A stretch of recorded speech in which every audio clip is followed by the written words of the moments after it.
Я рад вас всех приветствовать на внеочередном заседании научного семинара, специализированного научного семинара Института философии и права СУРАН. Сегодня у нас гость Станимир Панайотов из Школы перспективных исследований Тюменского государственного университета. И он выступит сегодня с докладом, который называется «Немоцентризм». В нем речь пойдет про отсутствующего субъекта, ну и, соответственно, Станимир подробнее расскажет о докладе. Вот, заседание будет проходить на английском языке, поэтому... Вот. Так, заседание есть, и семинарии и лекции, да, ну можно дискуссии провести как гибридный формат. Конечно, да, предполагается дискуссия, секция вопросов-ответов, ну и, в принципе, свободный обмен суждениями, мнениями и так далее. Да, и Станимир, пожалуйста, скажи еще пару слов о себе. Okay. Ну, представь себе подробнее. Можно взять что-то. Спасибо. That makes sense. Thank you. First of all, thanks to Dennis who invited me for this seminar. Original idea was to have this online, but there was a way to do it offline. And I honestly, after the past 2 years, I'm exhausted and kind of hate online formats. And I do believe in-person events have a special value and significance. So I decided if we can do it offline, let's do it offline. It creates a different source of understanding and community, in my opinion. So here we are. I'm originally Bulgarian, but I don't consider myself a Bulgarian philosopher. I don't have a lot to do with Eastern European or Bulgarian academy for quite some time. I've been living and working in Budapest, in Jerusalem, and Bethlehem, etc. Then I found a job in Russia, and here I am. I'm trained as a philosopher, but I also teach cultural studies at the School of Advanced Studies in Tyumen. And I work in several fields, or a combination of several fields. In principle, my PhD was on a particular topical problem, but it mostly had to do with new Platonic philosophy and the work of Plotinus and Iamblichus. And I also work on what is still called nowadays neorealism or speculative realism. And I'm generally very interested also in particular problems. So I'm not a philosopher who works on authors in general. I work on problems and topics. So you won't find me, even though obviously you have to go through certain individuals and review their work, you won't find me working on particular writers per se, right? I try to synthesize work around topics, clusters of issues, right? So what I'm going to be discussing today is a kind of larger topic that last month I presented at the Languages and Meanings conference here, but I presented it in a very kind of localized sense, which had to do with the work of a Bulgarian philosopher and writer whose name is Stanimir Zlatanov. And after Dennis invited me to organize something, I decided I'd rather present the overall problem behind the work of this person rather than go into the specifics of what is probably a bit too culturally specific. And so the title is called, of this talk, is Nemocentrism. I'm sorry about the format, so I'll try to make this around overall 90 minutes. So that means I'll try to speak about 45, and then the rest will be a discussion. Okay. One intervention. So, our online participants, can you hear us well? Please let us know if it's not the case, so that we'll have to ask you to sit a bit closer to the camera. Can you see the slides online? Yes. Okay. Yes. Okay, that's I can hear you, but it's better if you speak closer to the microphone. Okay, how about now? Yeah. Now it's better? That's better. Okay, then I'll have to compromise with my policy to not sit in general. Okay, good. So the talk is centered around a particular idea which can be traced to the 1980s. Well, I do believe it's an ancient problem in a sense, but it comes to the fore of philosophical scholarship in as late as the 1980s. Okay, so this works. Okay, so I usually present nemocentrism with the work of Thomas Nagel, who is an American science fiction writer, and something of a continuation of the work of H.P. Lovecraft. And these two quotations wrap it up very nicely. Being somebody is rough, but being nobody is out of the question. Okay, and the second one is from a short poem, This Degenerate Little Town, which goes like this: there is nothing to do and there is nowhere to go. There is nothing to be and there is no one to know. Okay, and this is sort of like the poetic philosophical credo of nemocentrism, which some people believe expresses it very well, particularly Ray Brassier, of whom I'm going to speak a little bit by the end of this talk. He also uses Thomas Nagel's work. Okay.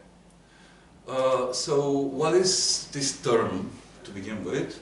Obviously, Nemo from Latin means nobody or no one. So Captain Nemo is obviously Captain Nobody, for example, etc., etc. So I'll be discussing the word centrism by the end, because it's a little bit of it creates a little bit of a confusion, the whole term. What do you mean by centrism if the major thesis of this theoretical point of view is that there is actually something of an illusion of subjectivity, right? So how do you reconcile these two? Okay. And the people I'm going to be discussing are Thomas Nagel, Thomas Metzinger, Ray Brassier, and Bakker, who is a Canadian science fiction writer. But he's also very well versed in philosophy of consciousness. The second part of the paper will be on something that I call nemopolitics or nemo-communism, to be a bit more precise. And I'll describe briefly at the end what this means, but I also announce a little bit the problematic now. So now these are the sources, or sort of the canon, if you will, of nemocentrism. These are the major sources. I obviously can't engage with all of them in a single lecture. So even the sources I'm going to be discussing is probably a bit too much for this talk. But let's see if I have enough time for everything.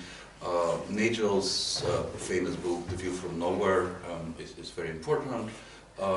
Now, the term nemocentric that nowadays is associated with Metzinger's work, particularly the book Being No One, the Self-Model Theory of Subjectivity. The term nemocentric he takes from Rick Grush, and this particular article, Self-World in Space, but I don't really discuss Grush. And the more popular version of Metzinger's theory is in the Ego Tunnel. It's a more sciencey, pop sciencey book. Two articles by R. Scott Baker are very important. The Last Magic Show, A Blind Brain Theory of the Appearance of Consciousness, and the Introspective Peep Show. One article by Ray Brassier, which is also called The View from Nowhere. It's a kind of gesture towards Nagel, which was published in this journal. I edited back at the day this journal issue, along with works of other representatives of so-called new and speculative realism. And this book by Ligotti, which I do believe is contributing a lot to the nemocentric hypothesis, as I will call it. Okay, so these are so much for the sources, or the canon of nemocentrism. Okay, so here are several basic problems by way of introduction as to what exactly is meant by nemocentrism. First of all, there is a purely logical problem, or a problem of predication in saying something like nemocentrism. When we say being no one, it's something of a contradiction. Being doesn't really reconcile well with nothingness, right? And so obviously, if you say something like being no one, you want to provoke some kind of philosophical imaginary, right? However, this is not just a literary gesture. If you follow Metzinger, and I will present how this works. But the fundamental problem of something like nemocentrism is that there is something of a contradictive predication of agency or subjectivity, right? So you can't predicate non-existence onto existence, right? The subsequent problem is, can you produce or reveal being out of agentic non-being? So is agentic non-being an object, actually? If selfhood and the self is somehow, or can be somehow produced out of non-being, is this agentic non-being, and how does it work exactly? Okay. Now the problem that I really am interested into, and why I wanted to present this topic, is a bit more abstract and not purely philosophical. And the question that, if you accept the nemocentric hypothesis, the question that's really important is, to what end is this hypothesis produced? So who benefits from that, and is it just pure philosophy, or does it have any other non-theoretical implications? And I do believe that there are such non-theoretical implications, which are also partially presented in the work of Metzinger. So in other words, can there be something like a society or politics out of no ones, or humans or subjects that are considered no ones? By way of introducing the problem, here is the crux of the matter. To have something like a politics of nobody is a question of biopolitics. Now, you don't have to be an expert in biopolitics but to understand this, but what I'm going to say is the following. Most societies that we know are, in the contemporary age, predicated on biopolitical doctrine. However, that's not all societies, right? Some societies are actually, and I've been arguing this along with other scholars in the past 10 years, some societies are not based on biopolitics. They are based on necropolitics, or in other words, the lives of societies are organized around the fundamental value of death, not of life. Now, it's a different line of my work, which I'm not going to use to contaminate this talk, but the reason why I bring it up is that the essence of something like a society or politics based on nemocentrism is rooted in the doctrine of biopolitics, which simply means that you want to govern a mass of people, or something that resembles a society. You want to govern this mass of people for a particular positive end, right? So, or you want to emulate at least the feeling of a society, okay? And this is where the nemocentric hypothesis has a value, because it's essentially, in my opinion, biopolitical. So being no one is, in a sense, the ultimate utopia for biopolitical societies, because what this simply means is that you can run a smoothless society in a much more better way than a society which has agentic selfhood, which is self-realized. If you have something like an agentic nemocentric pseudo-subjectivity, then you can achieve something like an ultimate automated utopia for society. However, not all contemporary societies, as I said, are basing their managerial strategies on biopolitics, and yet biopolitics doesn't have to be associated itself with subjectivity. So here lies the initial problem, before I continue my discussion, that you don't need a biopolitical society to be run on the notion of subjectivity. That's by way of introduction. Okay. So now I'll go into discussing some of the major sources, and I will probably have a little bit of a problem with the reflection. Can I just slightly move it? Yeah, sure. Because I can't see well the first part of the screen, and I still need to have a contact with it. Okay, thank you. Let me see how this works. Yes, I think that's much better. Can everybody see it? Oh yeah, okay, that might help. Okay. So this is from the some brief overview of the 1986 book by Thomas Nagel, The View from Nowhere. Has anybody read Nagel? Sorry, it's just I don't have to assume everybody knows his work. Yes, he generally starts the book with very classical problems of objectivity, subjectivity, etc., what it means to transcend the world's particular point of view, how this constitutes a subject. He says that the transcendent impulse in the human or in the subject is both a creative and a destructive force, and he asked this question whether objectivity is a solution to having a worldview, right? does it mean that you transcend your own being as such, and can you have Weltanschauung that goes beyond your so-called subjective experience of the world or the phenomenological one, right? And he also says that objectivity allows us to transcend our particular viewpoint and develop an unexpanded consciousness. All of that being said, we can't forget about the subjective starting points of what constitutes the self, and essentially this means that whatever objective point of view we can develop with the development of human consciousness, we are always already somehow rooted in a view from somewhere, or the view from where we are. So this is not he's not a postmodernist, this is not a postmodern thesis as such, but you don't have to be a postmodernist to claim that the situatedness of the phenomenological point of view is fundamental, right? So the two don't have to go together. On this point, last but not least, he would say something like that the subjectivity of consciousness is an irreducible feature of reality. Okay.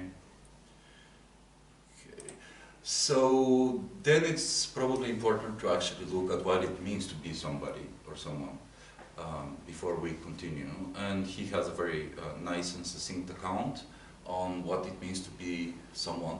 He uses the word somebody, not someone, not somebody.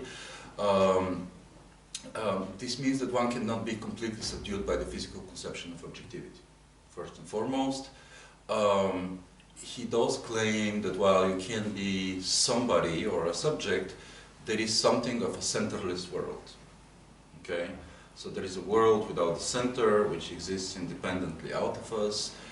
It's a kind of more contemporary rehashing of Kant in a way.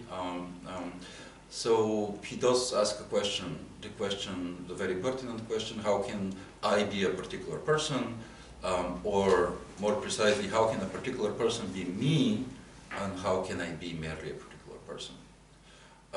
And he does claim that it's quite outlandish that the centerless universe that he posited exists should have produced me, and there's this kind of almost phenomenal spontaneous understanding that suddenly the universe has produced something like a me. Okay? And that's how he, very in broad strokes, described what it means to be somebody or someone. Okay, so a little bit about this centerless view that he promotes in the book, by way of the question, how can I be anything so specific as a particular person at all, or merely that particular person? And he gives famously this example with the designation Tn, which is Thomas Nagel. The real me occupies Tn, which is a symbolic substitution of whatever is considered the real me here, saying, I begin by considering the world as a whole as if from nowhere. But it's this process of individuation that over time produces the sense of being someone, right? The self that seems incapable of being anyone in particular is the self that apprehends the world from without rather than from a standpoint within it. But there need not be only one such self.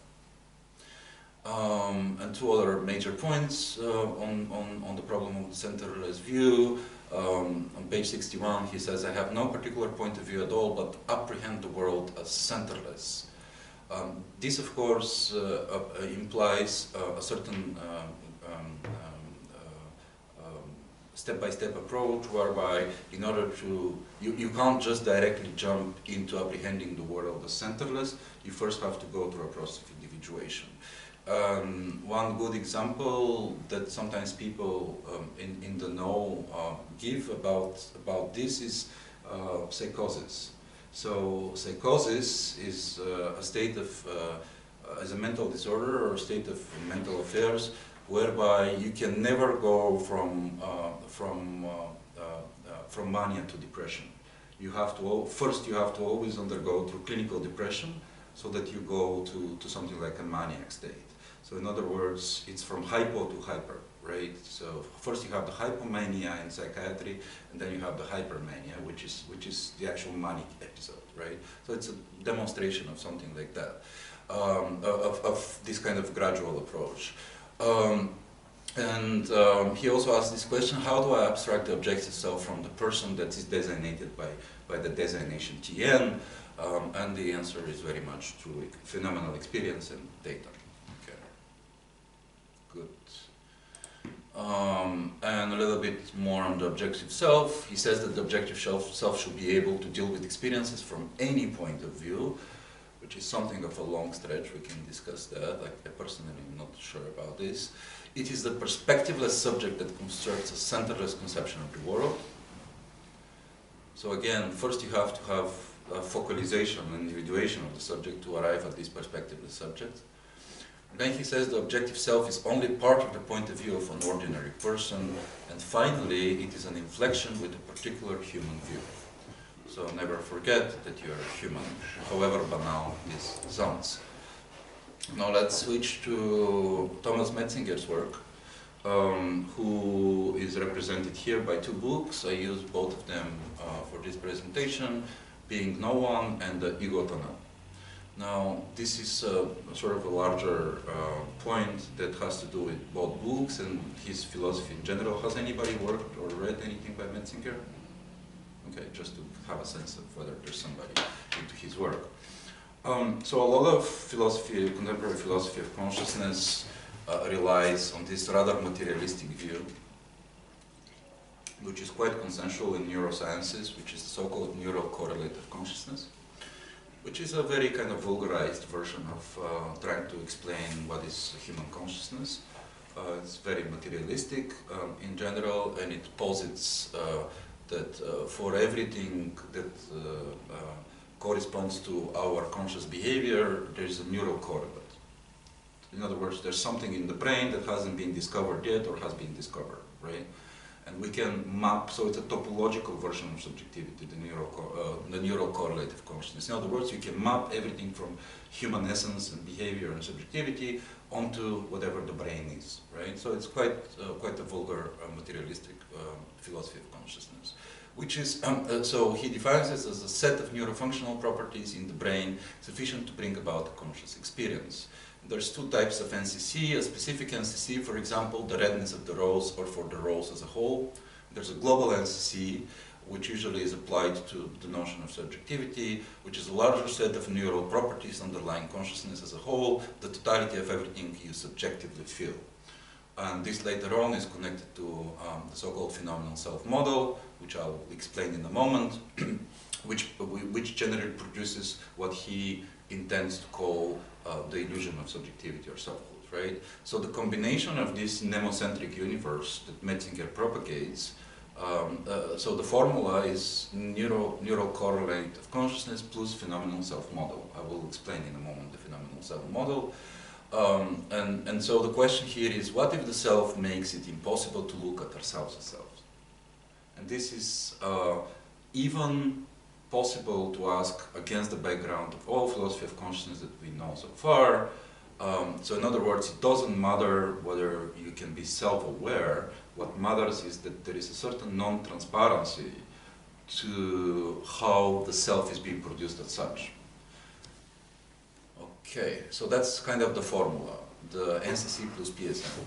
Okay, now this is a little bit of the hardcore theory from Being No One, which I'm just going to read out loud because it's a very dense text, and then I'll continue with some other major points from his philosophy. Both quotations are from Being No One. First one is, we now arrive at the maximally simple metaphysical position with regards to selves.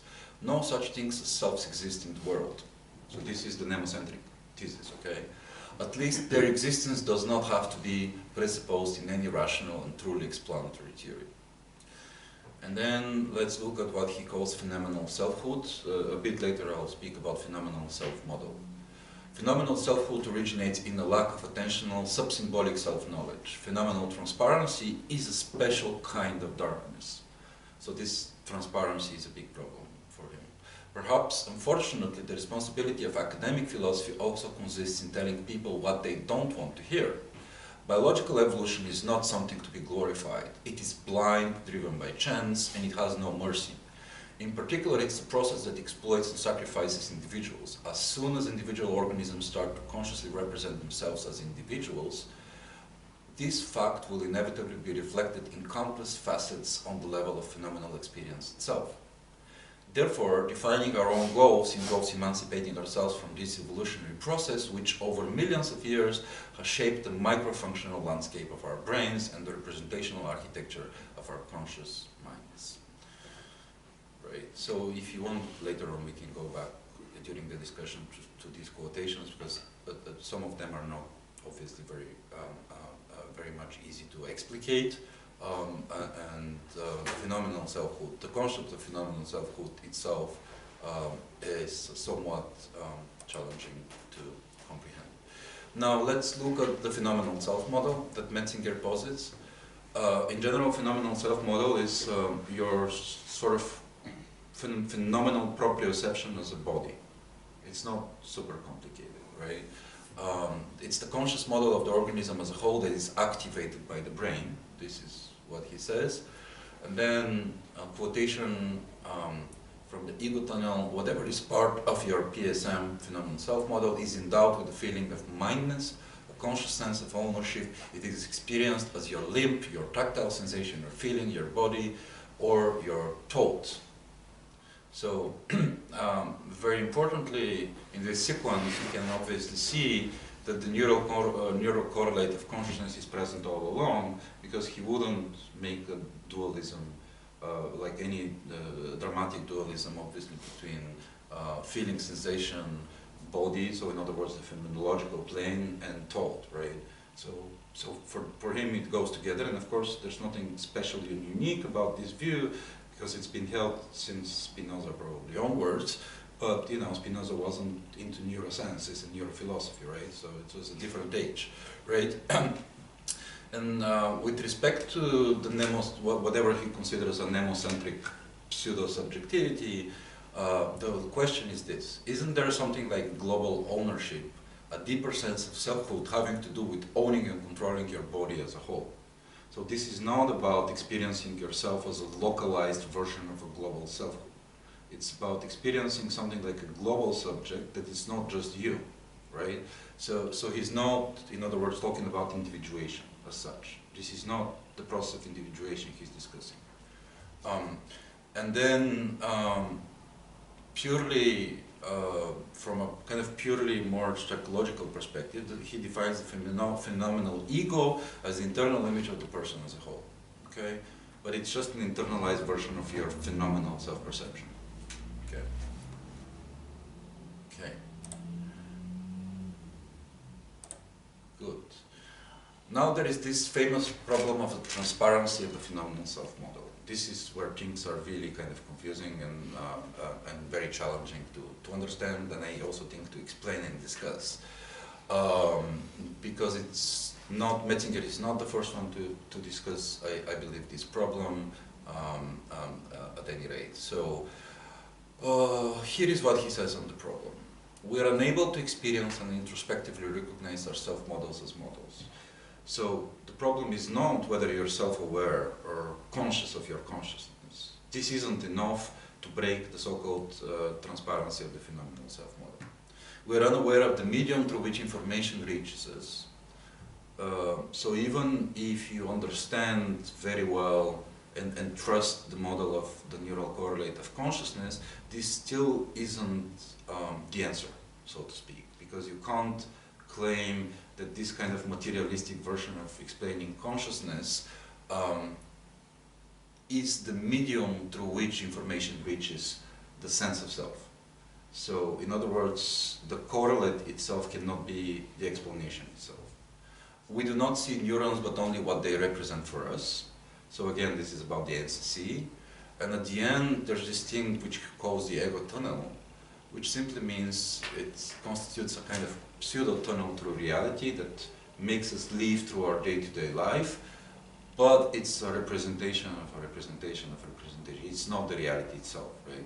So it is thanks to this ego tunnel that we can constitute ourselves for, you know, whether it's a life or a fraction of a life, that we can experience ourselves as conscious human beings that make sense of the world around us.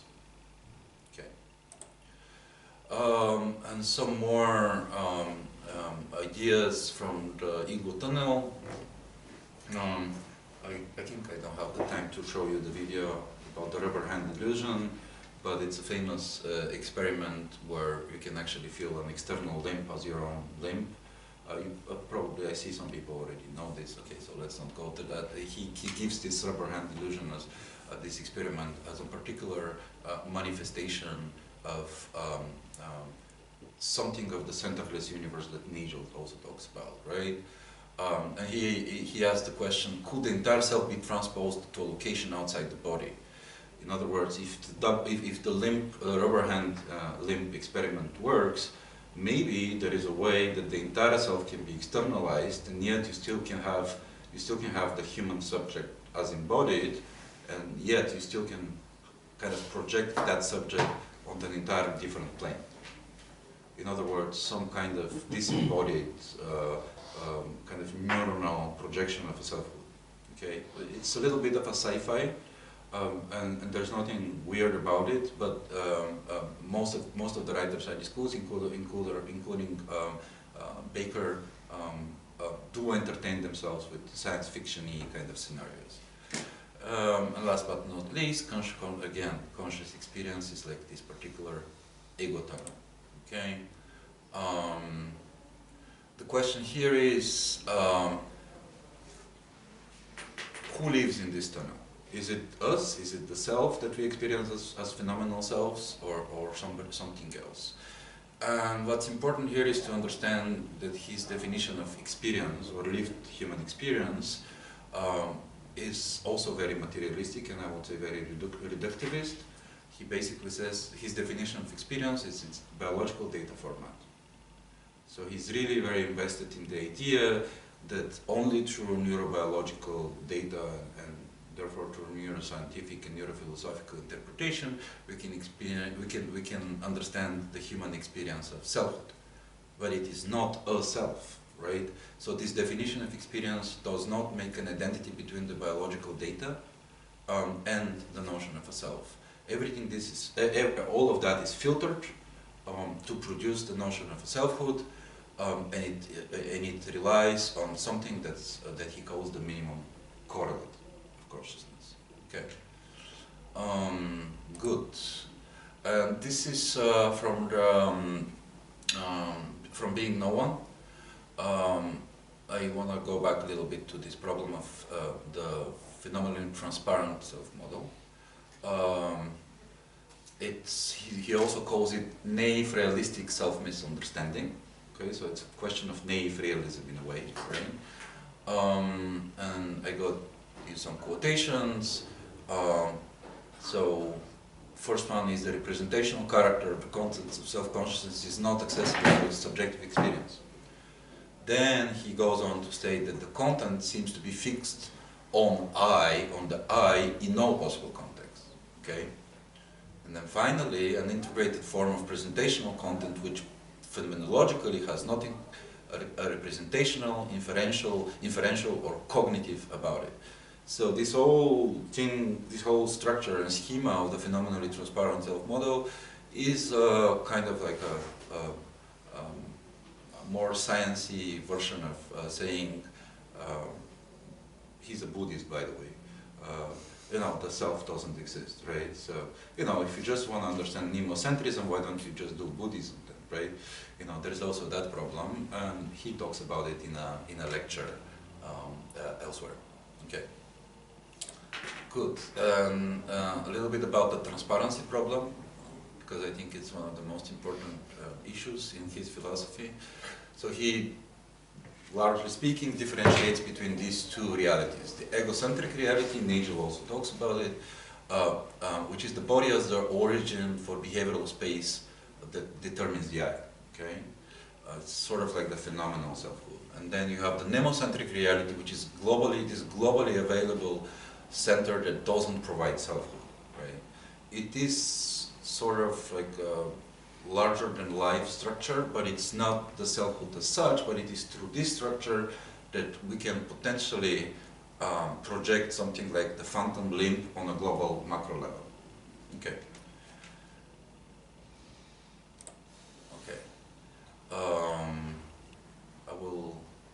this slide and go directly to this one. The idea where this is going is developing a sort of non-neural kind of hardware. This is how he calls it. It's in a way recalling back to the body model problem of human subjectivity, so you can't unroot the human self from phenomenal embodied lived experience entirely. But if you know, if you can prove that the nemocentric hypothesis runs somehow through the neural correlate of consciousness, through something like a global correlate of consciousness, then you can also create what he calls artificial ego machines, which operate on something like a non-neural kind of hardware. He also discusses this in this terminology, post-biotic ego machines, he calls them. They will likely have some kind of selfhood. He wants to then develop these ethics of artificial ego machines as two functional properties, divided into 2 points. There is something that he calls a psychological moment of artificial ego machines, and then the internal structure of these ego machines should be transparent. So obviously this has to do with something of a discussion of sort of self-aware machines, right? And he's very conservative when it comes to AI and ethics. He doesn't want spontaneous self-consciousness past the Turing test. But he still thinks that we need to develop this kind of ethics of artificial ego machines on account of understanding what is nemocentrism. Okay. And a little bit about Bakker from his article, The Blind Brain Theory. Let me see how much time. Oh, I already spoke a lot. Okay, I'm sorry. Okay, I thought this is going to go faster. Okay, so I'll try to wrap it up. And I still have to present Bakker and Brassier, but Brassier is not that much. Okay. So the nemocentrism in Bakker, who develops his own kind of version of the appearance of human consciousness, so to speak. So Bakker, Brassier, and Metzinger, they all know each other. They are sort of like collaborators in a way. It's not that they speak on the phone every day or something, it's just they support each other's points in scholarship. Bakker is really interesting, particularly if you want to understand through science fiction literature, if you want to understand nemocentrism. I highly recommend reading Neuropath. I don't know if he's translated in Russian, Bakker. The novel is called Neuropath, and it's about this. It's a detective novel. It's a crime fiction novel, but I won't spoil it for you because it's kind of like a detective crime fiction meets nemocentrism. No one is a killer. Sorry? No one is a killer. In a sense, but we can also kind of emulate a particular kind of killer through the neural correlate of consciousness. Okay. Okay. So what is Bakker doing in this so-called blind brain theory of the appearance of consciousness? He's addressing the puzzles as profound, as persistent as the now, personal identity, conscious unity, very ambitious so far, and most troubling of all, intentionality, which could very well be kinds of illusion foisted on conscious awareness by different versions of the informatic limitation expressed, for instance, in the boundary of a visual field. He gives a particular example with the visual field and optics. Okay, the boundaries that he discusses, that he's discussing, I will go to that in a moment. That delimit the recursive neural access that underwrites consciousness. Okay. So for him, consciousness is largely a recursive model. Okay. Two topics animate his theory, his blind brain theory of the appearance of consciousness. One is time, the other is selfhood. I will just briefly focus on the two concepts and present them. The so-called first-person perspective, through which I already went through by way of Nagel and Metzinger, For him, the first-person perspective is paradigmatically the now, the present. Okay, this is what he calls the first-person perspective. Then there is the problem of phenomenological time. The now has its own asymptotic limit when the access of the recursive system to immediate temporal information ends. This is what he understands by phenomenological time, which is important to understand also this first-person perspective. One thing that's very similar to the problem of the transparency of the phenomenal self-model is this problem of sufficiency. He calls it the problem of sufficiency, where he says that we don't have information about the limits, the limitations of ourselves, in a sense. So he gives this particular expression of a temporal information horizon to kind of explain the problem of sufficiency. Then he compares it with phenomenological time, etc., etc. Now, there is the problem of the identity or the sameness of the now, which means that if you have a certain identity of a moment in time, which is the present or the now, that also posits in a rather spontaneously materialistic way the first-person perspective, right? So you have to have some form of identity between this posited now and the first-person perspective in the now, right? So it's isomorphism in a sense, right? So the sameness of the now is an illusion created by sufficiency of temporal perception. Since the absence of information is the absence of differentiation, we are stranded with an illusion of some kind of abiding temporal identity. But it's not the temporal identity as such, it is an illusion of such temporal identity. Okay. So we are utterly blind, finally, when it comes to time, he says, we're utterly blind to the time of our timing. Yet sufficiency convinces us that we see all there is to see. So this is just his own version of what is explained as the transparency problem in Metzinger. And when it comes to the self or selfhood, here are some major points from the article. I'll just read them out loud to save time, and then in the discussion maybe we can speak more. Where other phenomena simply resist explanation, intentional phenomena seem to be intrinsically antagonistic to functional explanation. Like magic tricks, one cannot explain them without explaining them away.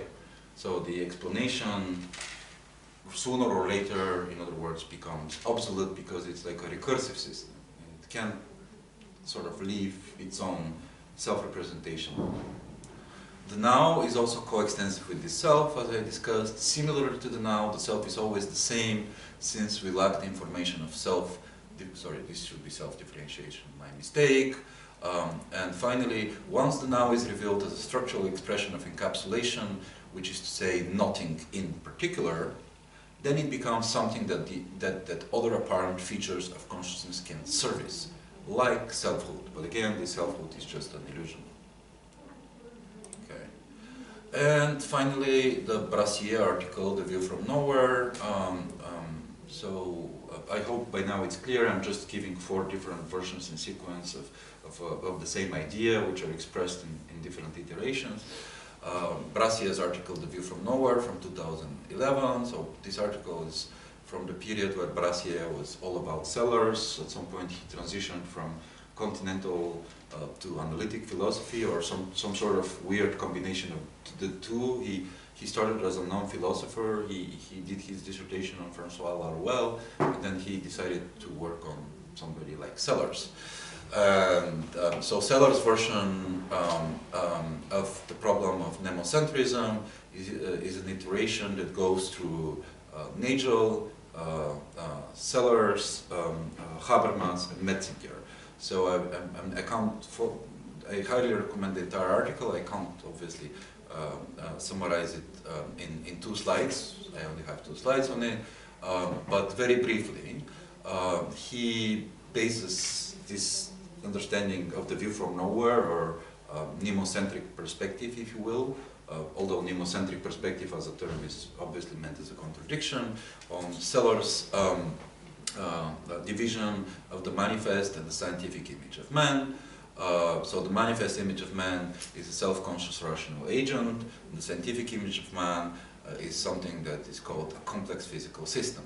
So the scientific image of man, in other words, is something approximating the global model of selfhood that's propagated by somebody like Metzinger. But the scientific image of man is always the derivation of the manifest image of man, right? So you can't directly jump from you can't directly jump to the scientific image of man. In other words,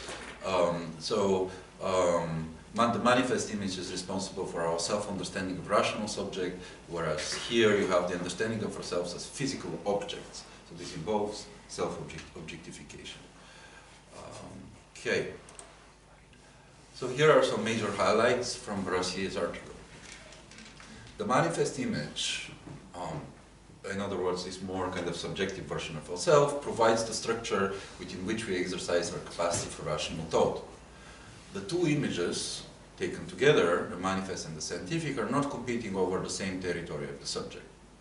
This is very important, because the scientific image is already a transcendence beyond the manifest image of the subject, so therefore they cannot be identical. The manifest image, the manifest images helps us make sense of ourselves or produce what is called personal identity. Science and the scientific image of man grows out of the manifest image of man. So you can't have for the scientific image and then the manifest image. We understand ourselves as rational agents via concepts and what he calls concept mongers. And he claims that not only we produce concepts, but they also produce us. We are sort of the products of our own concepts in a sense, because they produce us back, so to speak. Understanding first-person subjective experience requires hypothetical view from nowhere. This is obviously the nemocentric hypothesis expressed in his article, and there's this correlation between first-person experience and neurobiological processes, obviously. Selfhood, and hence the first-person subjective perspectives, can be understood as arising out of subpersonal representational mechanisms. Okay. Almost at the end. Two other very important points from Brassier, and then I'll finish with my conclusion. One very important point is this idea that self-consciousness can be defined as the activation of a phenomenal self-model, so this is a reference to Metzinger, obviously, nested within this world model. Okay? And the second idea is that does such a system would instantiate what Metzinger calls a first object perspective, because it would experience its own phenomenal self-model not only as a represented, but also and simultaneously as a representing. It will be aware of the representational vehicle as well as of the represented content. So in other words, this will break the problem of the transparency of the phenomenal self-model. So in other words, there will be a way to transcend the phenomenal self-model as a subjective experience of the world, but this can only happen on account of the scientific image of man, which is something like the global correlate of this notion of global subjectivity, which obviously cannot involve an entirely individuated experience of the world. Okay, to wrap this up. So there is the Nemo, right? Being nobody. There's this idea of the center, which is bound to be an illusionary idea of the center, just like the idea of selfhood is. Okay. So taken together, nemocentrism is obviously meant as a kind of logical paradox, but what's important about nemocentrism is that it's a functional logical paradox. So it serves a function, right? So it's not a literary trope. And that is what I tried to present with 4 different examples. Okay, so it's not just a literary trope. Is it a problem? Is it an articulation of the ancient radical soul-body dualism? This is one question I struggle with. I'm not entirely sure how to answer it, so I'm very much open to discussion around soul-body dualism when it comes to nemocentrism, because on account of something like the global, this kind of global version of selfhood, which is not individuated, and on account of the idea that something like the phantom limb can serve as a model for projection, for extra projection of the entire selfhood, well, maybe you don't really need the body here. You know, so why do you need the body? So is the dualism even relevant in a sense, right? Obviously the whole enterprise boils down to something like the objectification of the objective self, but isn't this recursion? In a sense it is, right? So do we leave the recursive mode of thinking consciousness? Well, probably not exactly. And so this entire idea of nemocentrism as a sort of neuroscientific version of dissolution of the self, well, yes, I already said it, I'll just repeat it. It just seemed to be like a kind of contemporary scientific rehashing on Buddhism, and the notion of, also the notion of dukkha. It's sort of like you want to live and produce the dissolution of the self because you want to transcend suffering, basically. And it's one function of both the Buddhist doctrine of dukkha and of nemocentrism. Now the final points, which are my points, where I finish this presentation, have to do with nemocentrism and or as politics. And this is what I have to say about this. So this and my next slide are the final one. Why do I take this idea seriously? Because I do believe that, especially if you look at politics as something that's run on the consensus of biopolitics, in other words, a meaningful management of populations of people, this is a functional and interesting idea which might already be sort of happening in a sense. So the question is, how is it happening? And what kind of examples can we give about it? So there is the question of the now, there is the question of the future. Now the interesting thing is that if you want to look at nemocentrism as a kind of politics, it's very difficult to look at it from the perspective of the now, because if you look at it from the perspective of the now, what happens is that you only look through the manifest image of man, so to speak. So you have to individuate through a recursive system of self-consciousness. Whereas if you look at nemocentric as politics through future, through the perspective of the future, this is where you can actually model the now from a scientific perspective, which is a derivative of the Salarsian manifest image of man. So in other words, in a sense, nemocentrism as nemopolitics can only be properly, correctly conceived by way of thinking about the future. Because if the model of nemocentrism as politics is the now or the present, this contaminates the whole idea of governing a population through a global extrapolation of the idea of the lack of self, right? So it doesn't make sense to base it on the now, on the present, so which is why this is a largely futuristic idea. But it doesn't mean it doesn't have a relationship to the now. So the other thing is nemocentrism a theory of the subject? I'm very much open to a discussion about this as well. I'm personally not sure yet, even though all of these theories are very heavy and interesting. And last but not least, the centrism in the nemocentrism is itself obviously a kind of illusion or a representation of the, but it's a representation of a non-transparent model of self. Okay, and finally, this is, I kind of postponed this quotation for the very end of the presentation from Metzinger, where he does use the word nemocentric. He uses it several times across this book, so if you read this very big book, you wouldn't tell, oh, this is about nemocentrism, right? So the idea of nemocentrism was kind of produced after the book by several other writers, which I already mentioned. So if you want to have something like an imagination of nemocentrism as politics, or projected on a macro scale, like global kind of lack of selfhood, you need to project it onto something that exists, right? And he calls this a nemocentric reality, and this is how it goes. The nemocentric reality model is one that satisfies a sufficiently rich set of constraints for conscious experience, while at the same time not exemplifying phenomenal selfhood. So this is very interesting and important. So it's not exemplifying phenomenal selfhood. It may be functionally egocentric, but it is phenomenologically selfless. It would, while still being a functionally centered representational structure, not be accompanied by the phenomenal experience of being someone. So it's this kind of weird superposition of two levels of subjectivity and pseudo-subjectivity that only exists to satiate the so-called original subjectivity, which is anyway falsehood, right?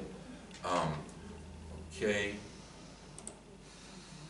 And this is my own understanding of nemocentrism as nemopolitics, and the reason why I call this in a future article nemocommunism is because I do believe nemocentrism actually emanates into something like an automated form of communism.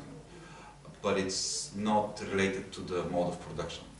It's related to the mode of production of subjectivity, not the mode of production of labor or goods as such, right? So this is the reason why I call nemocentrism as politics nemocommunism, because the subject or the idea of subject can be produced after a communist version of a model of production, which is largely decentered. Okay. By nemocommunism, I will understand the hypothetical horizon or future of applied nemocentrism, whereby populations can be mobilized and governed via neuroscientific means. Neuroscientific means is a quite obviously futuristic reference to something that we would imagine to be the global version of selfhood projected out of individuation. Nemocommunism presents the idealization of the loss of autonomous capability for subjective self-governance. More specifically, this loss is illusory too, in as much as the very idea of the existence of the self is illusory. If the subject does not scientifically exist, which is to say that's the same, which is to say it's different from the PSM and its transparency problem, then its loss is logically impossible. Nevertheless, nemocentric politics is a possible scenario where the subject's cognitive functions can be externally simulated to an extent where a socialized hegemony and functionality of masses can be meaningfully simulated to present a cognitive whole with its own manifest image. And I think that's about it. I'll just say these last 3 points.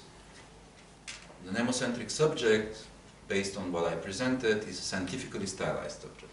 It's still a subject, but it's scientifically stylized. Nemocommunism is the governance of the phenomenal self-model, the problem of the phenomenal self-model, so it's a form of management.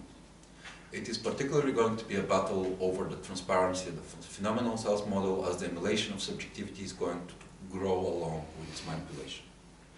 So on this last point, it's really my last point. I just want to say that obviously to have something like nemopolitics or nemocentric politics that I personally call nemocommunism for different reasons, as I already explained, this is obviously a dangerous thing.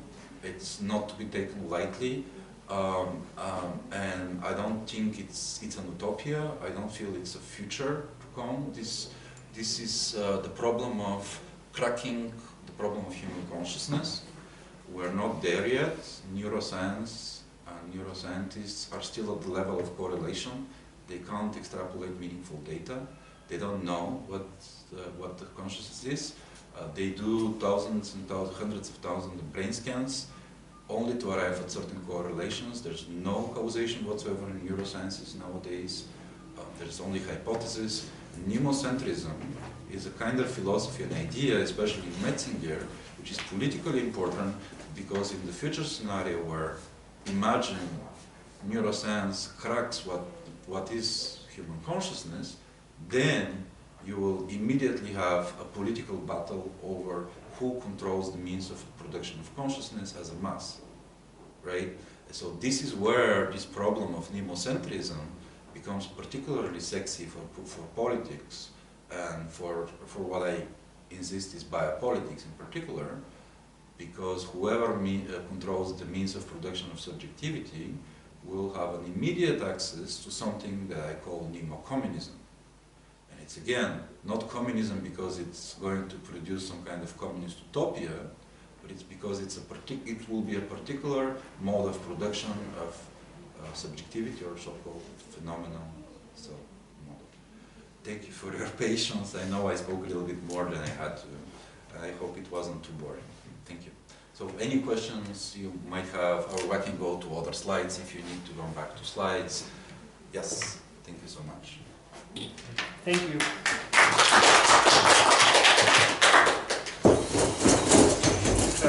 So before we start the Q&A section, I'd like to suggest that whoever will ask the question will take this seat in order for the online audience to be audible. If it's okay, I don't know. Нет, плохо. All right, Они but пришли, поэтому учат там. No, but I think it's because of the recording, they need the voice, no? no, the Or the recording is from there, right? Yeah, so it's just Whatever like- they wish. all right, I could Retranslate. retranslate the question so that the audience could hear it. So We can skip the, No, we can go back and forth through the no, slides if I you mean, need. just close the slides and. Oh, can okay. we share it now? Oh yeah, I mean if you prefer, How do yeah. we do this? If you prefer, yeah, so we can also see the products online, Or right? yeah.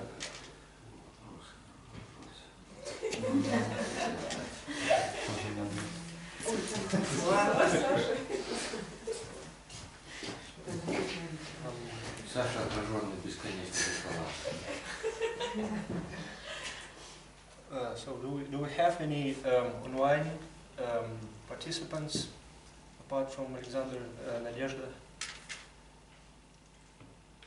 No. No. So do we need translate? Do we need to translate the questions from around here?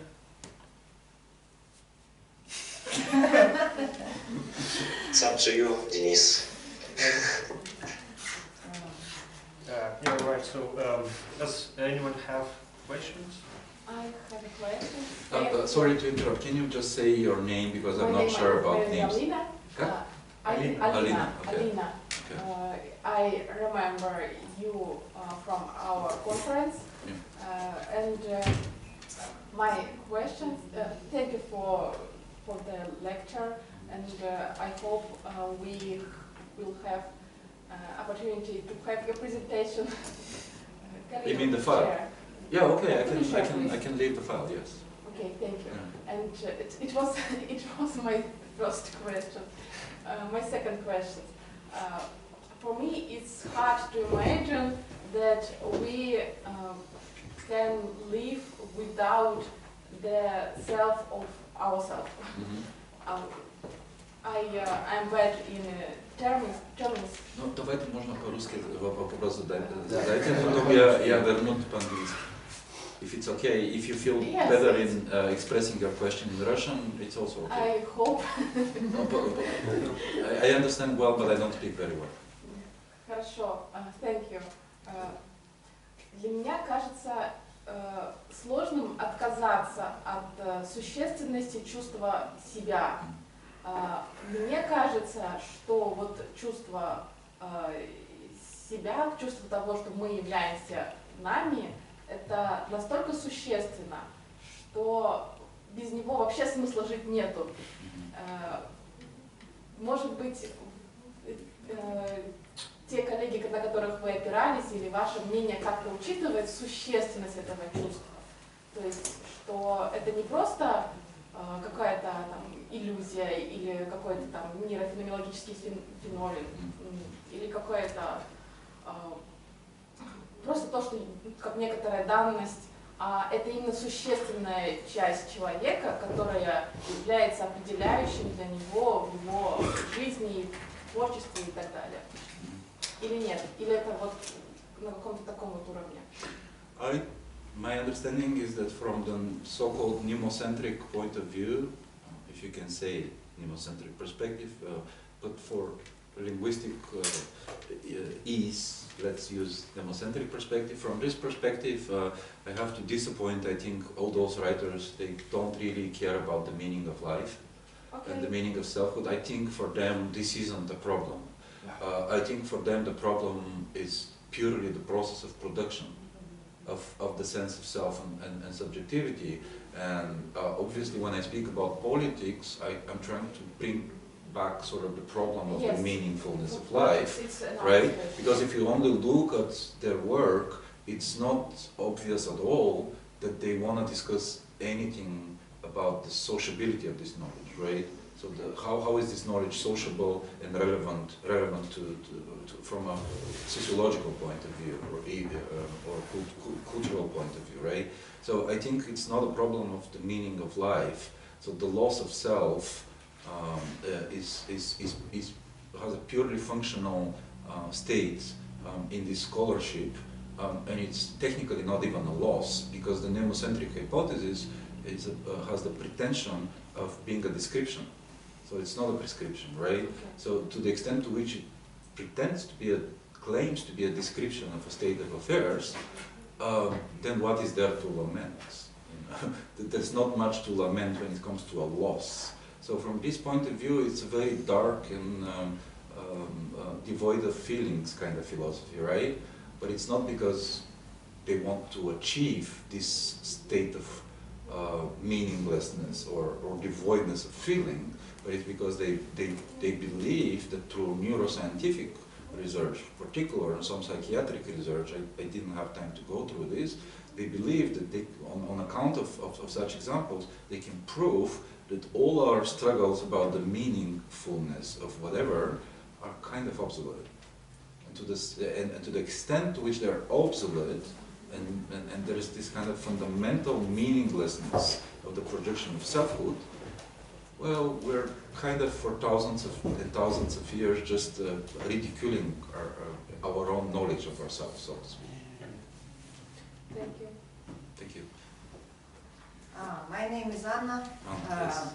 I remember you too. Thank you, I remember you too. Yes. Yes. My question is related to the question from Alina. It is slightly more practical. As far as I can understand, the self-centric, egocentric picture gives the importance of the aspect of motivations our mental life. What I should do as myself, what is my own purposes as opposed to the purposes of my society, of the humanity in whole. What influence to this aspect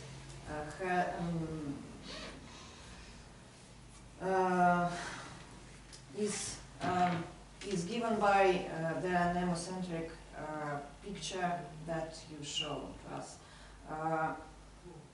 Can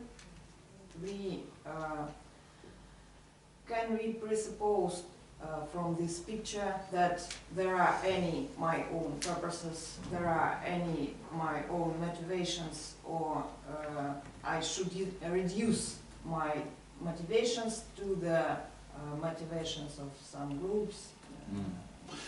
Can you just technically explain why do you use the word motivation? Is there something I have to know about it, or it's just what I should do from the I see. I think I understood. What is reasonable to me? Okay. I think it's okay.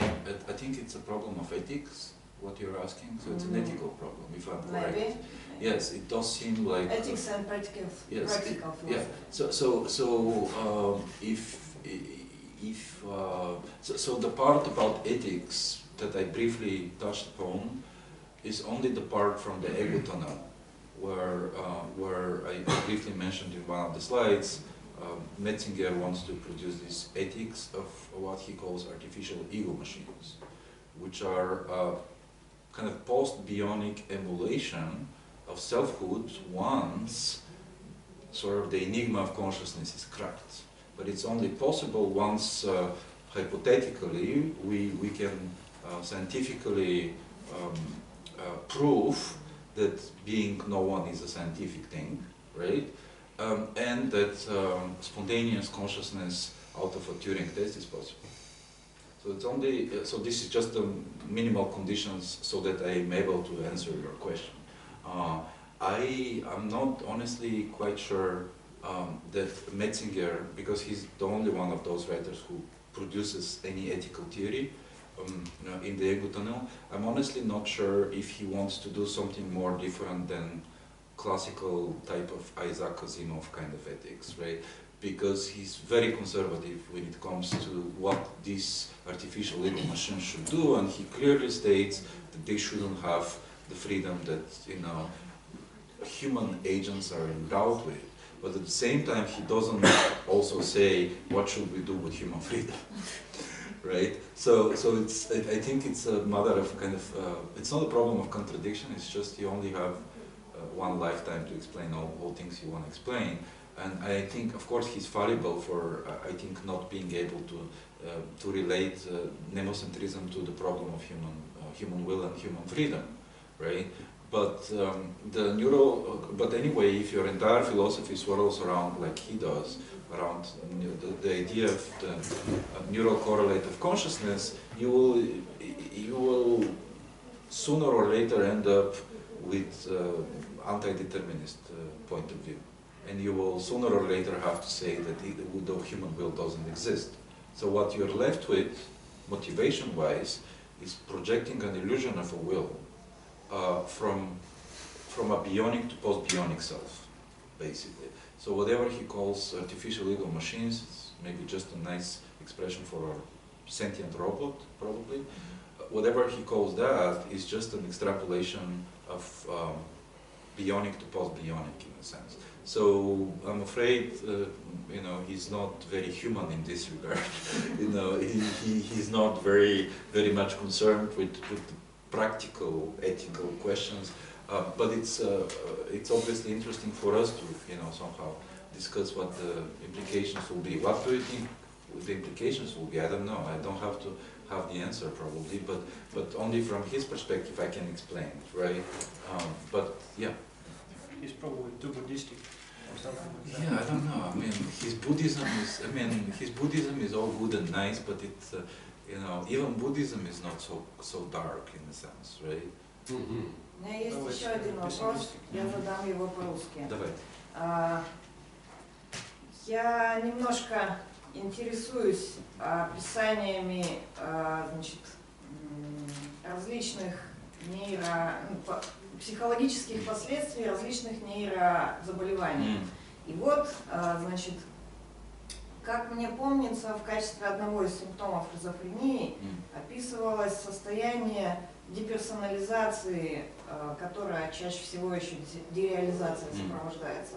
То есть человек имеет опыт, но ему этот опыт представлен для него не как его собственный. И везде, где я встречала описание этих состояний, люди, которые в них находились, были крайне неудовлетворены, мягко выражаясь, тем, каково это для них. Вплоть до того, что описывалось, что человек начинает биться головой о стену, чтобы почувствовать боль, чтобы вернуть тем самым себе состояние самости. И он ее чувствует, но не как свою. И вот... Не обязательно биться об стену, режут руки для этого. Ну, например. Всякое делают, да. А Короче говоря, если мы все поверим в то, что нас нет, как эго, скорее всего, да, вот как явствует из описания опыта вот этих больных, скорее всего, нам это не понравится. Нет, да. У меня может другой пример, да, вот в каком-то смысле, может быть, Лев Николаевич Толстой был первым немоцентристом.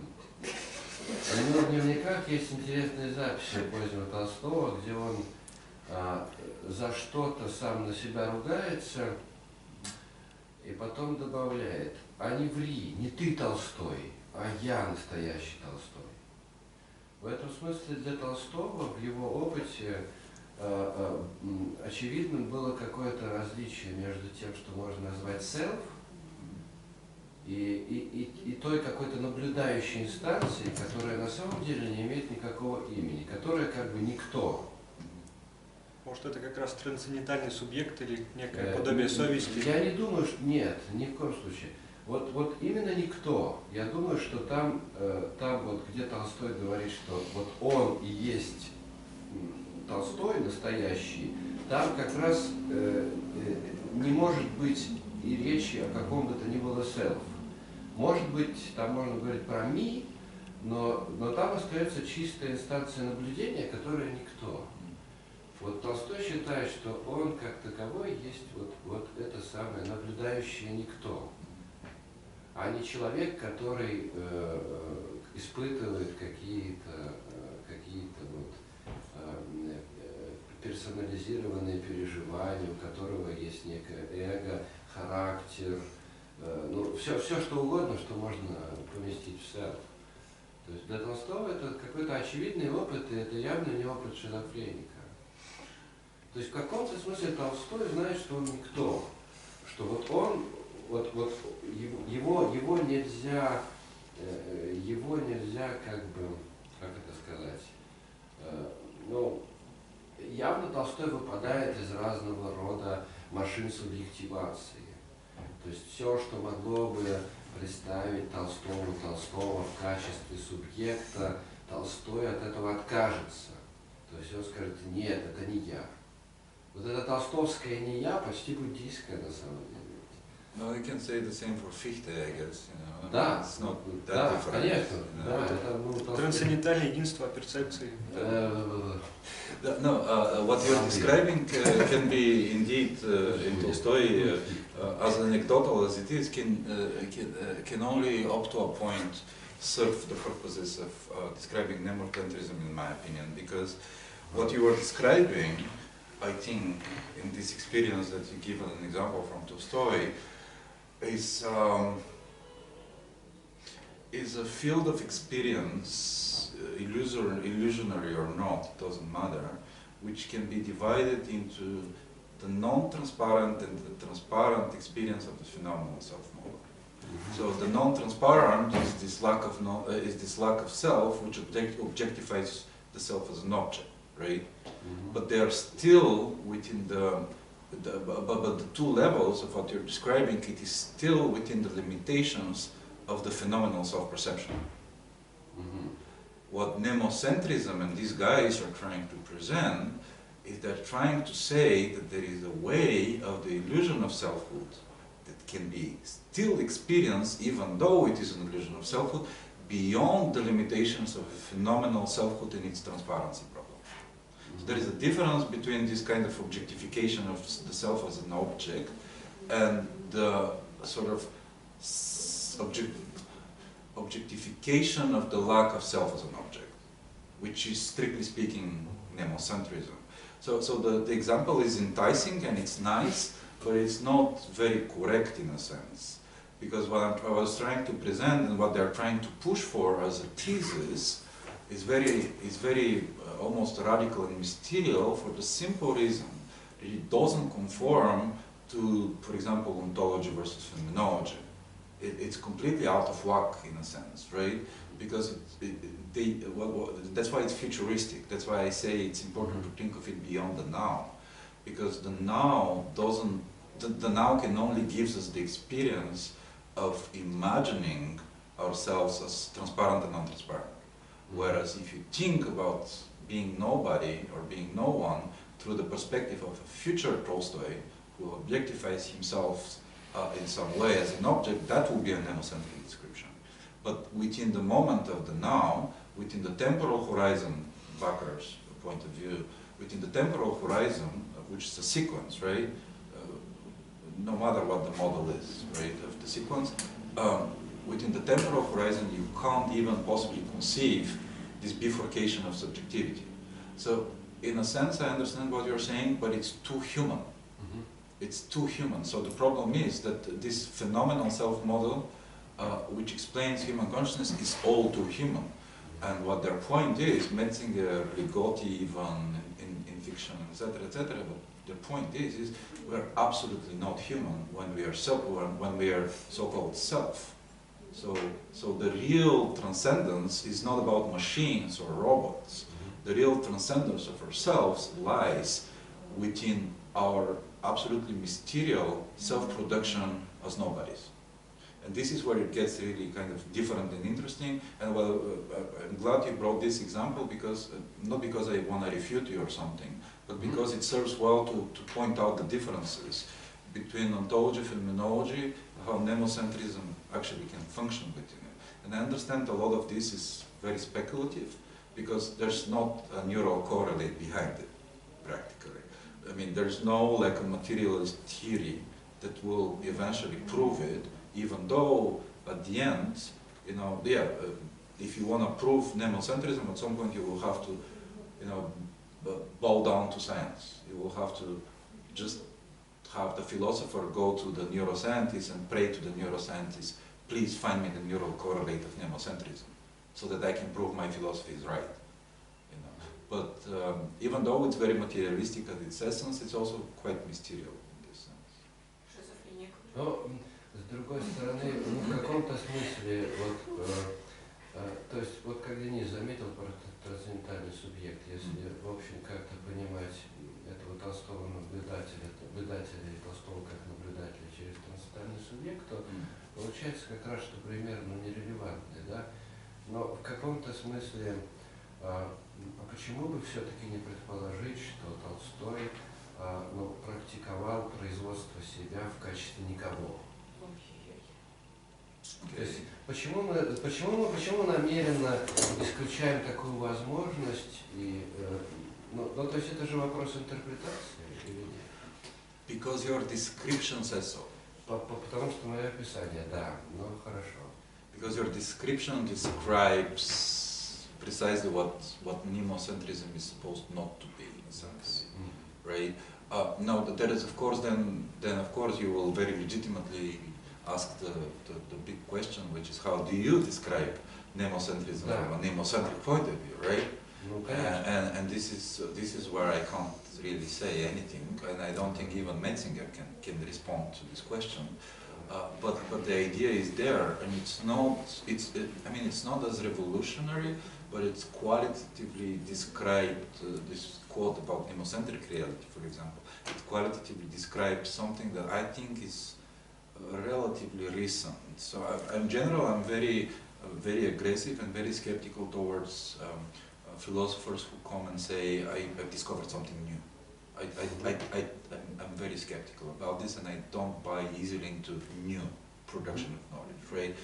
But having said that, I think, especially, I don't have to go through this now, but if you read Being Known, which is a very big book full of neuroscience and a lot of experiments and data, to say some of those things that I presented, you will then see there is something qualitatively likely new, which hasn't been objectified properly from a philosophical point of view. But of course, I completely agree, it's a problem of language and communication. It's also a problem of language. Просто, может быть, вот это замечание про Толстого, он мыслил в христианской парадигме, это можно рассматривать как некоторое самоумоление, смирение, борьба с гордыней и что-то в таком духе, что вот это совсем не похоже на то, что в дневниках Толстого встречают. Ну, там ничего от самоумоления нет. Но я понял, что это в каком смысле, ну, то есть ничто не будет достаточным описанием, достаточным для того, чтобы мы признали, что это описание вот с точки зрения, ну, от имени, ну, то есть вот что такое практика себя как никого, да, то есть в каком-то смысле, ну, если это проект будущего, то у нас нет какого-то описания того, как это практиковать, да, или того, чем это могло бы быть. Ну, то есть какие-то указания, да, но вряд ли, если кто-то придет и заявит, что вот он реально практикует немоцентризм, ну, я не знаю, как это сказать. У нас не будет способа узнать. У нас не будет, да, способа удостовериться. То есть в этом отношении там все, что он скажет, легко может быть интерпретировано так, что это еще не практика. Well, this will then be a very ironic thing, because that will demonstrate the triumph of postmodernism in a sense, right? Because objectivity doesn't exist, right? It kind of might sound like that, but I don't think the point of nemocentrism is to prove that the subjective phenomenological experience of the world takes over. I don't think that's the point. Okay, thank you. My name is Ivan. So, if it's okay, I have two questions. So first, what really strikes me is that is a little bit conservative soundings of the whole theory. Yeah. So the nature is really harsh, it's blind, and we extract ourselves from evolutionary process. And so we did it through doubling the self, yeah. So this, and we did, and we make it, the scientific self, and so the real self. And well, I see the main and obvious take from nemocentrism. So we have a hammer to break down the wall through reality. But, well, so what's this hammer? I really didn't see it. So, okay, we have a recursive self, we just didn't feel the real self, and so on and so on. So what's really our next step? It's interesting that the questions many of you are asking are about ethics in a sense, because I think you are also asking an ethical question, if I'm right. Maybe correct me if I'm wrong, but it's in a sense, again, an ethical question, because it's almost like you're asking, not me, but nemocentrists in general, what should we do? If allegedly, I can proceed from a local to a global NCC, or from manifest to scientific image, etc., etc. So I honestly am not prepared to give ethical answers. I'm more prepared to give more kind of logical answers. I think this is where my mind is focused, to be honest. The ethical questions have to do obviously with politics, and I'm obviously interested in politics, but the problem of the politics and the political hypothesis of nemocentrism or nemocommunism that I presented is in a way that's fundamentally devoid of ethics. And that's why I presented the problem at the very end, because something like nemocentric politics, or nemocommunism as I call it, is sort of, I don't know, ethics without ethics, if you will. It's fundamentally ethics that's defined by the destruction of ethics, because there will be no self, there will be not even the antithesis of self. So you need ethics. For ethics, you need both. You need a determinist or an anti-determinist point of view, right? And if in a future scenario, which I claim is the way to conceive of nemocentrism as a practice, if in a future scenario you have a materialistically proven scientific version of the NCC, then what wall are we talking about? There is no wall. I mean, so just imagine, it's for the sake of the argument, right? Just imagine you have a future where we know what consciousness is, okay? And, in the USSR, engineers were the big guys, right? Now in the future utopia, it's not going to be engineers, it's going to be neuroscientists. They're going to be the big engineers of the future, right? So everybody is going to have to bow down to these technologists of the future, and there is not going to be a membrane between different sections of whatever society will be, because there's only going to be two sides, and only two sides in this scenario. Those who know how to produce subjectivity, and those who are produced as pseudo-subjectivity, because those who produce subjectivity knows it doesn't exist, right? So in this very dark scenario, where is the hammer? I don't know. I'm just trying to understand, also from your point of view, the question. Where is the hammer? Because if you don't have like real, you don't have a real challenge with nemocentrism in a future scenario. If you only have these two sides, there's not even like a boundary in a sense between them, right? It's directly, the one level is directly derivative of the other, so to speak. So, but I find it very interesting that ethical questions pop up, because I'm not, personally super obsessed with them, which maybe says something of myself, which I don't know what it means, but I have to think about it. Okay, so second question. My second question concerns Nemo society. Okay, yeah. So, well, when I think about the future, for example, well, there's a future Nemo society, and what will look like being no one as a society, should we, for example, kill all narrative narratives of society. For example, well, nation, the concept of nation, because you know, nation is imaginary and society of a collective self, and so on. Because every society has its historical roots and symbolic and so on and so on. So what we should do with our, okay, it's of course a political and ethical question, and what we should do with these meta-narratives, for example. Well, it's, you know, there is a way in which all of this can be answered without even going to the future, in a sense. I think it's better if you look at it to the future, but if you, let's imagine it like that. Let's imagine you are trying to look at our present and our past from this future perspective of nemocentrism. So what's going to be the result is that you don't have to take away narratives, meta-narratives, stories we tell about ourselves and our societies and states, right?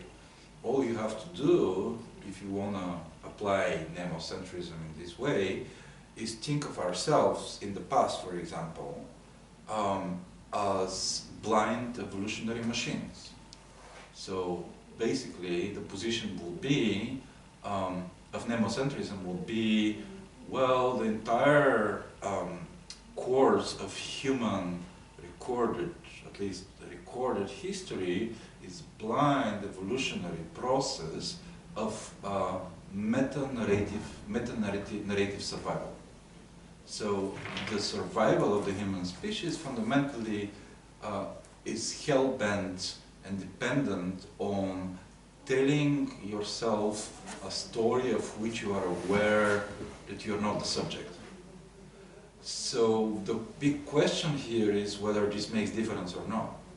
And I think it's not a question for philosophers, it's a question for literary scholars and narratologists, right? Because they know how this functions. I'm not very good at that. So people who know literature well will probably have a say in nemocentrism in a way, and historians too. Because, you know, it's, if it's this blind evolutionary process, if nemocentrism is that, then, you know, there's this question of survival of the sense of self. So then the big question will be, I think from a futuristic perspective, can the subject, any subject, survive without the story of itself, right? And probably, in general, the answer is no. But the nemocentric should be, the nemocentric answer should be yes. Because if nemocentrism is pushed to its very limits and is scientifically realized in some form, we don't know yet what, then that means that this blind evolutionary process of human existence, of subjectivity or quasi-subjectivity, should inevitably entail the existence of whatever is considered human subject without a self-representation and narrative. So, you know, there's nothing nice or good about it. The reason why I'm interested in this topic and discuss it because it does feel as something that politicians will be interested in. That's why I'm interested in this topic. It's kind of like a future paranoia, if you will. It's paranoia about the future in a sense, right? But at least my knowledge in history and politics has shown to me that, you know, this might be a very legitimate issues. And so it's a philosophical question only in the sense that, you know, let's at least have a sense of who is going to take the upper hand in this entire process. Because it's not for nothing that, you know, the US is pouring billions of dollars since early 1990s into neuroscience. The original BRAIN program, it's an abbreviation, the BRAIN program, was launched by Bush Jr. And then it was relaunched in 2008 by Obama. And so all these billions of dollars going into brain research and neuroscience, this is not for nothing. It's not just to discover consciousness. It's more than that. Sorry, I got a bit carried away. Yes, yes. There is a novel by Canadian science fiction writer Peter Woods called Peter Blind Woods, Side. yes, yeah. Which novel, sorry? blind sight. Yes, yes. He is well connected with Becker. Yes. Yeah. I actually taught a course on Nemocentrism last year, and this novel I put it in the recommended literature. I didn't teach it, but I taught a little bit of neuropath. But this novel, Peter Watts is fantastic, yeah, and he's friends with Becker also, so they know of each other's work and are obviously connected. Yes, yeah, that's right. So do we have more questions? Well, and, if you allow, I'd like to make some remarks or questions, or remarks / questions. So first of all,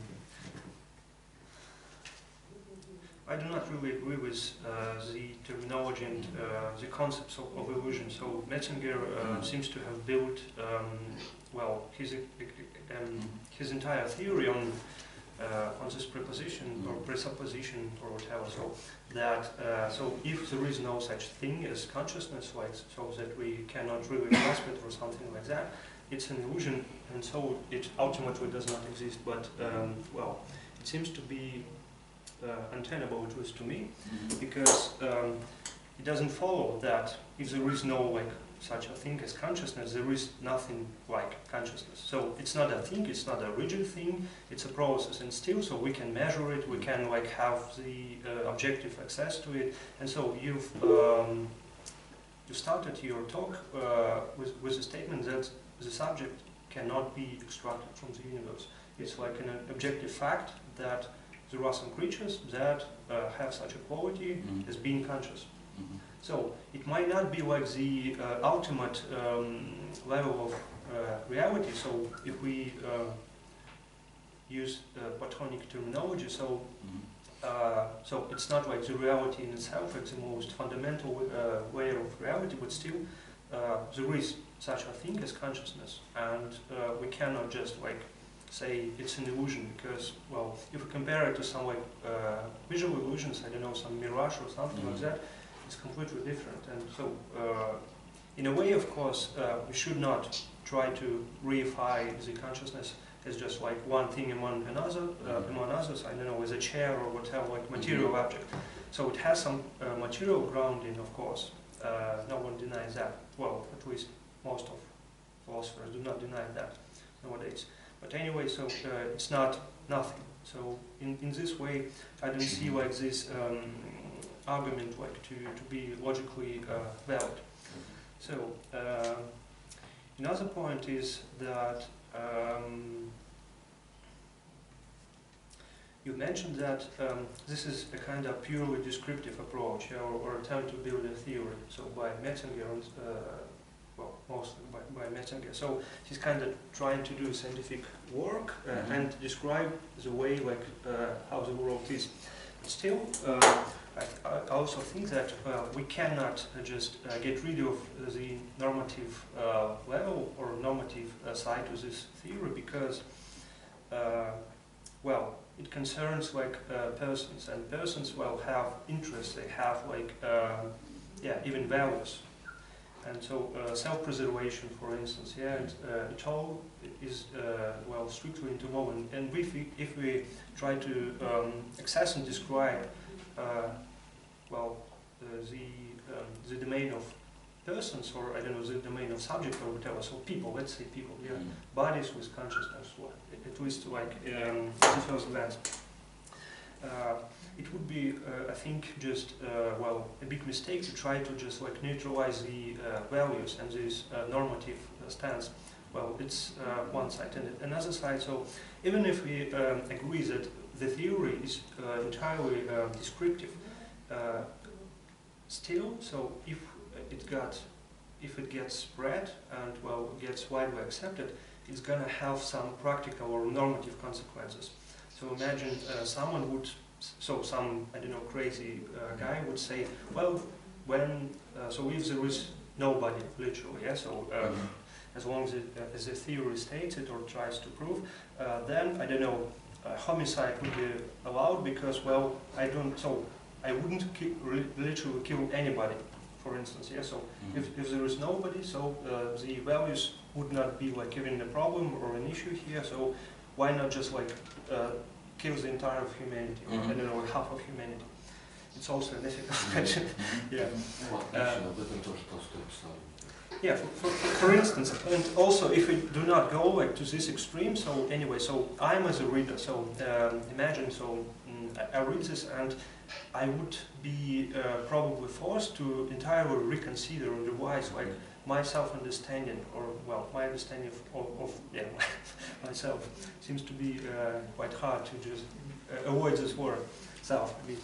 So anyway, so it should affect like our the patterns of our behavior and so on. So even in this way, so it's related to the normative point. So and well, I find it like a kind of positivist prejudice that we just try to avoid or just get rid of any norms and values. And well, this simply doesn't hold. And well, even the philosophy of science like has come to this conclusion. I mean, like Putnam and so on. So the value of truth, it's a value. So science is supposed to be pursuing the truth. Well, and yeah, one last point. Well, about I just mentioned that we discussed it afterwards about like the identity questions of. Yeah, whatever, so I'll just skip. So, and I'm quite fond of your approach that tries to combine like metaphysics or structural theory and kind of politics. And I'd really like to hear more about like how you see the exactly political implications for this kind of well, philosophical project. So, for instance, you named it neo-communism, yeah, but regardless, I think that if we talk politics, there should be at least like two parties, yeah, so at least. So if we remember Carl Schmitt and so on, no political question is so objective that there is only one possible stance on it. So there are always like a position, opportunity, no, not opportunity, yeah, concurrence or whatever. So, and for instance, can we imagine that we are, or is this possible, or have you considered that there will be some kind of a movement called neo-traditionalism or neo-liberalism? For instance, like the response to order liberalism. Let me try to explain. So, for instance, traditionalism, well, at least there is a way to understand it as kind of denying the value of a person. Yeah, so the tradition, the society as a whole is the important thing, and well, an individual is not. So, and well, it seems not to be that ridiculous to assume that some kind of, well, I don't know, a traditionalist guy would come out and say that, well, you see, the individual is just an illusion, so we shouldn't like consider their interests and so on, and let's just concentrate on the whole, on the tradition, on the society, and so on. Or neo-liberalism, if we kind of look away from the individual persons and just say that the invisible hand of the market, yeah, that's what the wrong is, and well, the wills of particular people doesn't really concern us. And if it's possible, and well, I think it is. So, what would your take on it be? So, how could it shape like politics in sense of organization of society, say? So I'll start with the neoliberalism first, because I find it's the most exciting point and question from the three.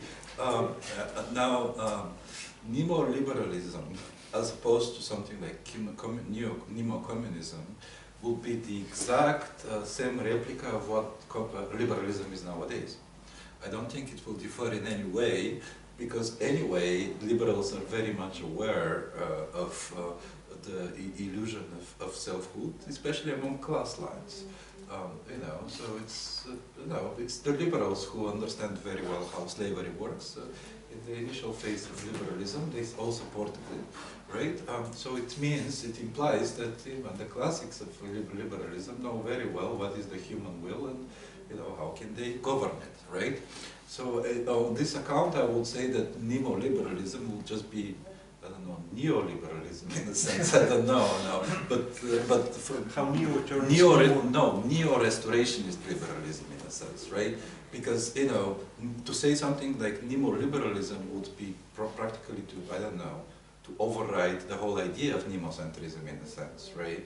Because the problem, the reason why I could, okay, more seriously, the reason why I think it's not, theoretically possible to talk about something that's different from neo-communism, and the reason why I say that neo-politics is the same as neo-communism is because nemocentrism in a scientifically proven hypothetical version will be the practical shutdown of every political dialogue or every political possible scenario that differs from what it means to be proven as being nobody. So in other words, to have something that's different from neo-politics or neo-communism will be kind of impossible. This is why it is kind of scary, and this is why I want to talk about it, because what you're doing is you're just multiplying sort of like different versions of pre-nemocentric theory of subjectivity, right? Whereas what I'm doing is I'm saying, along with the implications of people like Brassier, he's probably the only one who up to a point has touched upon these political matters. Whereas what I'm saying is it's not even possible to apply the political categories we know of in a future scenario where nemocentrism is actually an applied version of the non-existence of subjectivity as a kind of this kind of global NCC that I was talking about. So I'm afraid, it's not even about liberalism or as an ideology, or I don't know, primitivism or libertarianism. It's not about this whole multitude and menu of political ideologies. It's just that once you have the production and the scientific reversibility of human consciousness, then the logical consequence will be something like a scientific communism of the production of the illusion of selfhood. And that there's not going to be like a really escape out of it. So what you can have as a consequence is, in a future scenario again we're talking about, what you can have is neuroscientists producing intentionally the illusion of people being liberals, libertarians, what have you, right? But that's not the same as being liberal, libertarian, what have you, right? So it's darker and grimmer in the sense that it's reversible, that it can be scientifically reversible. If you ask sociologists nowadays, they can tell you, well, you don't need neo-communism or neo-politics for that. You can actually predict the demographic profile of a person by looking at their class lines, genealogy, and class history, right? And all sorts of social determinants will produce this particular kind of individual. So you don't really need neo-communism in a way for that. As for the other points, the illusion, I will put emphasis on the first one. This problem of the illusion is about the problem of reductionism. So, in a sense, the problem with this term illusion, so it's not necessarily directly tied to Buddhism, although it has a relation to it, but it's tied to the fact that, okay, Alexander has a point, yeah. Okay, I'll just be quick about this, but it's rather just tied to the fact that for Metzinger in general, selfhood or a theory of consciousness would imply that it's not irreducible. It is reducible to material reality, right? Which is not a very dominant point of view in philosophy of consciousness. In general, consciousness is irreducible, right? And so you can see how this point of view is already a problem to mainstream any philosophy of consciousness, because if you're a determinist, if you're a reductionist, when it comes to consciousness, it's kind of very difficult to sell it in the wider philosophical community. All the more so if you're, a determinist. So this problem of illusion of selfhood or illusion of the will, etc., boils down to whether you're defining yourself as a reductionist or no. I think his position is honest. I'm not saying it has to be the true one, but I think it's more honest because he's very open about where the theory comes from, and he's obviously entirely reliant on the neuroscientific positing of consciousness, which makes it materially reducible, right? Okay, and about normativity, maybe we can talk about later. Yeah. Okay. Right. So Alexander has a point. Okay. So can you? Yes. In your talk you said intentional Okay, I will read it. So Alexander says, in your talk you said that intentional phenomena resist explanation, and as a result, a self resists explanation too. And at the end of the report, you expressed the hypothesis of nemocommunism, according to which in the future the population will be governed by neuroscientific means. I think there is a contradiction here. Neuroscience is also a kind of explanation, so it seems that the self will also resist it too. Well, yeah, okay, I see your point, but the problem here is that neuroscience is an explanation now. So what I was discussing was a futuristic scenario, so that this is why I can avoid questions like this, right? Because I talk about the future, not the present. But what I was saying is that well, neuroscience at some point will not be an explanation. It will be politics, right? And this is why I recommend novels like Neuropath, because this is very well manifested in a narrative form there, you know, even when it comes to even though it's the detective novel, right? So the problem is that now we have this neuroscientific hypothesis as a reductivist one that might serve our imagination for an explanation of subjectivity. But the real problem is of this hypothesis of nemocommunism is that at some point in the future, this will not be an explanation. This will be a direct application of knowledge, and that's not an explanation, right? That's just application. So I understand. So you're right when you see the contradiction between the two, but the point about nemocommunism or nemopolitics is that it will apply as the direct consequence of whatever is going to be the cracking of the enigma of human consciousness. I see. Александр, ты хочешь что-то ответить? Do you want to respond something or? Yeah, I just want to say that in my opinion, the explanation and ruling could be correlate. So that's why I'm asking. Right. Okay. Yeah, I see your point. The explanation can be a correlate. Yeah. I agree. Yes, I agree with this. Yes. Okay. Вот такой вопрос. Мне кажется, что вот это будущая перспектива, когда субъективность, производство субъективности будет в руках какой-то там группы ученых, да, это, ну, в некотором смысле просто чуть более сильный тезис по сравнению с другим тезисом, что так или иначе субъективность производится. But it's produced even now, in a Да, sense, я right? говорю, производится даже сейчас, даже сегодня. И всегда в каком-то смысле производилась. Субъективность производится. В этом отношении вопрос такой. То есть, наверное, когда субъективность будет производиться куда как более понятными способами, где-то в будущем, да, то есть единственная форма сопротивления будет совпадать со стремлением все-таки быть никем. То есть вот это бытие никем – это некий способ сопротивляться производству субъективности. Не важно, в каком виде субъективность производится. Это может так быть?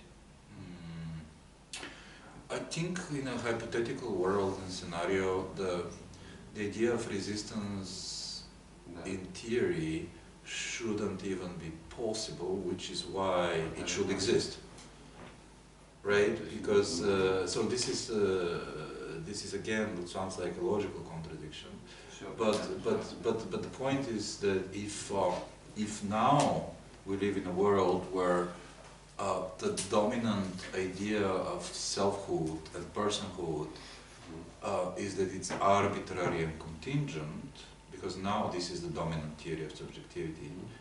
And again, this has nothing to do with postmodernism. Even anti-postmodernists agree on a lot of this theory. So if this is the dominant theory now, then what's the resistance towards it today? What is the resistance towards this theory today? There is not really a big resistance. That's one thing that we have, at least in philosophy. You have a selected few wackadoodles who are neo-traditionalists and would like to claim some kind of subjectivity that bows down to traditional primitive tribal organization, where lobster theory of whatever, right, is possible, right? But this is not the consensus nowadays. So on this account, what will be the opposite? The opposite would be, well, you have a nemocentric version of subjectivity, which is reversible, and therefore a select few can have access to the technology of the reversibility of human consciousness and human subjectivity. But what's the resistance? The only resistance to this future scenario will be for a nobody who is a member of nemocentric society to have access to the technology of the reversibility of human consciousness and human subjectivity. So that will be the only version of resistance, because otherwise it wouldn't be conceivable. If you can engineer an entire society as nobodies, for example, whatever that means, well, resistance can only come from access to technology in this sense. So you see in the two versions now and in the future, you have a dominant version of subjectivity. They're not the same. One is very much rooted on contingency, which is not the same as illusion. The other is rooted on determinism. But the reversibility of the technology is the analogy of will. So what we call will nowadays will be translated in a future nemocentric society. The reversibility of technology is practically another name of the human will. Right? So if you want to reverse somehow that and have internal resistance in a nemocentric politics and society, you just have to have magically some member of society have access to this technology. And this is where it gets interesting and scary, because history has proven that there is always outliers. There's always some dark precursor or outlier who can do the reversibility of this technology. And that's why science fiction is very interesting and very useful with regards to future ethics and politics, because there in literary imagination, this is also true in movies, not just in literature, we can see how these outliers actually work, and they are kind of like sociological models for us nowadays. So what we project in literature or in futurist studies gives us this kind of weird agency now that shouldn't be even theoretically possible. It's a little bit crazy to even think about it, but it is what it is. So yes, it's a very twisted answer to your question and your remark that practically you only have two parties in a nemocentric universe only on account of contingency. I mean, there has to be a contingent event and a contingent outlier who somehow has access. For example, the Cloud Atlas. Has anybody read the book or seen the movie? Cloud Atlas. I've seen the review. There is a movie and there is a book, yeah. right? So Sonmi, which is the main character, one of the main characters. Облачный атлас. Okay. So Sonmi, who is like a post-bionic creature, is an example of that. For example, by all accounts, she shouldn't be able. It's not even a she. Shouldn't be able to even give an account of itself as itself, right? And yet, what happens is that she discovers herself as a reversible creature, as somebody who can make a genealogy of itself or herself, and therefore access the technology that makes her possible. So in a sense, Sonmi and this army of post-bionic service girls in the movie, if you haven't read the book, I highly recommend it. The movie is also great. It's by the Wachowskis, I think, right? creators of the matrix. Yes. So yeah, it's a perfect example of free will in a way, right? So the problem altogether is that yeah, free will not disappear under nemocentrism. It might be free will might be an illusion, but the fact that that an illusion exists is fantastic. You know, it might be an illusion. Okay, we agree scientifically it's illusion, but what if it is experienced as phenomenologically real? So fuck nemocentrism, right? You know, this is in a way the conclusion of it, right? But it's a nemocentrism is just, or nemocommunism is just like a kind of fear projected into the future that I personally propagate as a possibility. That's all.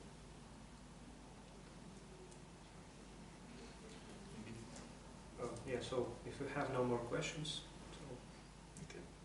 so, yeah. So then let's conclude this meeting, and thank you again for your talk. Yeah, thank you, online and offline. Thank you. Yeah. Okay. So Thank you. that's it. I hope it wasn't very long, too long No, for your taste. I don't know how long were your seminars in Chile.